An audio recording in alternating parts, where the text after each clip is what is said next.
इस पर ही आ जाते हैं, जैसे आपने कहा ना, मेंगल साहब का धरना 14 रोज गुजर चुके हैं। डिमांड सिर्फ क्या है कि जो गिरफ्तार खवातीन हैं या एक्टिविस्ट हैं उनको आप बाजियाब करें। तो कुछ लोगों का यही कहना है शहजादा साहब कि इससे ही स्टेट के रवैये का पता चलता है कि डिमांड इतनी बड़ी नहीं है, 14 रोज से धरना लगा पड़ा है लेकिन उनको रिलीज करने के लिए तैयार नहीं है। तो फिर ये आगे चल के ये जो इतना बड़ा मसला है उसको कैसे हल करेंगे? संजीदगी का अंदाजा तो इससे भी लगाया जा सकता है।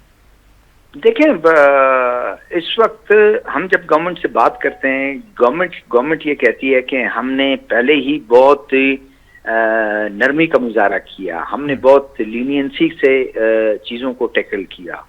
गवर्नमेंट के हलकों में एक बहुत ज़्यादा परेशानी है। वो परेशानी है कि डॉक्टर मारंग कैसे लीडर बन गई, कैसे वो इतने बड़े मजमे को, मेरी आवाज़ आ रही है आपको? जी बिल्कुल बिल्कुल सर।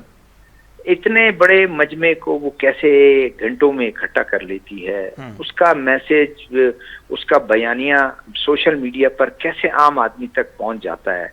न सिर्फ हुकूमत परेशान है बल्कि कॉम्परस जमातें भी परेशान है। इसलिए कॉम्परस जमातों के जो यंग लॉट है वो सारे फॉलो करते हैं उसको, सारे उनके जलसे जुलूसों में जाते हैं। तो मेरे ख्याल में ये कॉम्परसों के लिए एक अलार्म भी था, खासकर बलोचिस्तान नेशनल पार्टी की तरह सरदार अख्तर मेंगल के लिए, डॉक्टर अब्दुल मालिक की नेशनल पार्टी के लिए, और एक छोटा सा बहुत ही ग्रुप है जो वो मीर असदुल्ला बलोच हैं जो इस वक्त एमपी हैं, उनका एक ग्रुप है।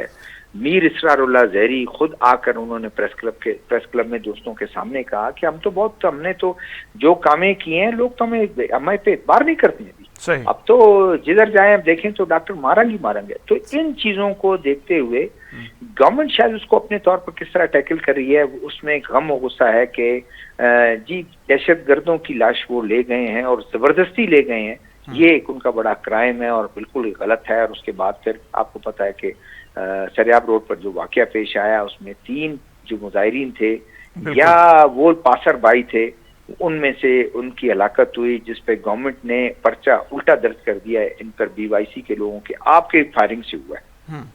बहरहाल अब ये अदालत में प्रूव उन्होंने करना है कि क्या है, तो वो ये चाहते हैं। और जबकि दूसरी तरफ मेरे ख्याल तमाम पॉलिटिकल पार्टी इस बात पर एक प्लेटफॉर्म पर है, मां सिवाय पाकिस्तान मुस्लिम लीग नून और पीपल्स पार्टी, बाकी तमाम जो कॉम्परस जमाते हैं वो इस बात को सपोर्ट करते हैं और ये बात करते हैं कि नहीं जी, मेरे ख्याल में एक रिवायात है उसको छोड़ देना चाहिए। समीदीन को छोड़ दिया, शायद पीपल्स पार्टी के उन्होंने इंटरवीन किया, और जिस तरह हमें पता चलता है कि पीपल्स पार्टी ने वहाँ एग्जेक्टिव ऑर्डर के तहत समीदीन जिसको हथकड़ियां लगाई गई उनको छोड़ दिया, लाला वाब को छोड़ दिया।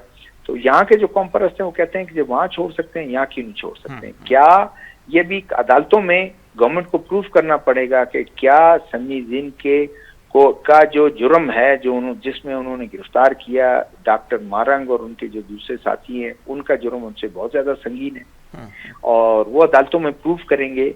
और इस तरह के उसमें होता है। अब उन्होंने अदालत में जाना है, डिपेंड करता है अदालतों में कि अदालतें क्या फैसला करती हैं। कल का अगर ये आज हम एक्सपेक्ट कर रहे थे तो हमें पता चल जाता, और उसी के साथ साथ जो है गवर्नमेंट पे और पॉलिटिकल पार्टीज भी अपना लाएमल का ऐलान करती हैं इसके बाद। लेकिन अब वो एक दिन डिले हो गया, कल पता चलेगा अगर रिजर्व जजमेंट आता है क्या आता है, उसमें क्या क्या चीजें उसमें है, तो ये पता चलेगा। जी